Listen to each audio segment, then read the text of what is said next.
The instant I saw his lips meet hers, it felt like a heavy stone had dropped into my stomach. This wasn't the kind of casual peck friends exchange or the polite, fleeting kiss one might give a coworker at a party. No, it was intimate. Too intimate. And it happened right there, in the middle of her company dinner, for everyone to see, as if no one else in the room even existed. I froze. My glass of water shook in my hand, condensation slipping over my palm. Anna leaned toward him afterward, laughing at something he murmured, her hand brushing his forearm in a touch that felt deliberate and familiar. I didn't even know who he was, but in that moment, my world seemed to tilt on its axis. Anna had insisted I attend her company's annual dinner that Friday night. "You'll finally meet everyone I work with," she said, adjusting her pearl earrings in the mirror. "It'll help to put faces to names." Her tone seemed casual, but when I asked if there was anyone in particular she wanted me to meet, I noticed her hesitation, followed by an overly bright smile. "No, just my team and the partners," she said. I brushed off the unease, telling myself it was normal. For months, I'd noticed her staying late, silencing her phone the moment I entered the room, and giving vague answers about her day, but I didn't want to seem paranoid. She was ambitious, hardworking, and I convinced myself that explained everything. That night, she looked radiant in a black dress that hugged her curves, her perfume lingering like a whispered secret. Hand in hand, we walked into the hotel ballroom, and I should have noticed the way she clutched my hand, as if grounding herself. Dinner started smoothly. She introduced me to colleagues, their faces blending together in polite smiles and corporate small talk.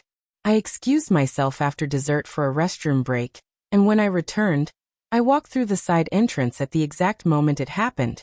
He was tall, broad-shouldered, and smiling confidently as he bent down to press his lips against hers. It wasn't a long kiss, but it was enough to shatter me. My heart pounded, breath caught.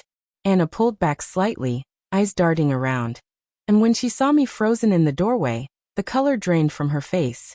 I moved toward them, fists clenched, chest tight. "Who is this?" I demanded, my voice cracking with anger. The man's smirk faltered. Anna stepped forward, placing herself between us. "David, wait," she said low and sharp. "You're mistaken." "Mistaken?" I laughed hollowly. "I just saw him kiss you." Her hands trembled as she shook her head. "It's not like that. You don't understand." "Then explain it to me," I snapped. He shifted uncomfortably. "Maybe I should go." "Yes, you should," I said, not taking my eyes off Anna. He slipped away, leaving us standing in the middle of the ballroom. A few people glanced over, pretending not to notice. The car ride home was suffocating. Silence pressed down on us. Anna stared out the window, hands folded tightly in her lap. I finally broke. "How long has this been going on?" She flinched. "It's not what you think." "Don't insult me. I saw it myself." Her voice cracked. "David, please, he's just a colleague. It was nothing." "Nothing?" I repeated, disbelief in my voice. "You let another man kiss you in front of everyone. Do you think I'm blind?" Tears sprang to her eyes. I didn't kiss him back. He caught me off guard. I was about to push him away when you walked in. I wanted to believe her, but the way she laughed afterward, the way her hand lingered, it didn't make sense. That night, I lay awake while she cried quietly beside me, replaying the kiss, her laugh, her denials. The foundation of our marriage had cracked, and I couldn't stop imagining what other secrets were hidden in those fissures. The next morning, I confronted her again. "Tell me the truth. Are you seeing him?" She shook her head violently. "No, I would never do that to you." "Then why did it look so natural? Why did you seem comfortable?" Her lips trembled. "I was trying not to cause a scene. He's one of the senior partners. I didn't want to embarrass him in front of everyone." I cut her off. "So your career mattered more than our marriage in that moment?" She said nothing. Days passed in tense silence. She overcompensated with texts, dinners, and touches, but doubt not at me. One evening, while she showered, her phone lit up on the nightstand. A message preview popped up. "Last night was risky but worth it. Can't stop thinking about you."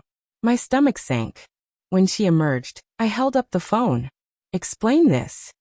Her face went pale. "David, please. It's not what it looks like. I laughed bitterly. You've used that excuse twice now. Really expect me to believe it again? She slumped. His name is Ryan. He's one of the partners. It's been 3 months. 3 months. Every late night, every vague excuse, every distant touch. It had all been for him. You lied to me, I whispered, voice shaking. You looked me in the eye and lied. She sobbed, falling to her knees. I didn't mean for it to happen. I thought I could handle it. I cut her off. Don't justify it. Don't. She cried harder. David, I love you. I made a mistake. A terrible mistake. But it's you I want. Please don't leave me. Part of me wanted to cling to what we had built, but another part, the part that saw her laughing with Ryan, the part that read his message, knew it was over. Over the next week, I tried.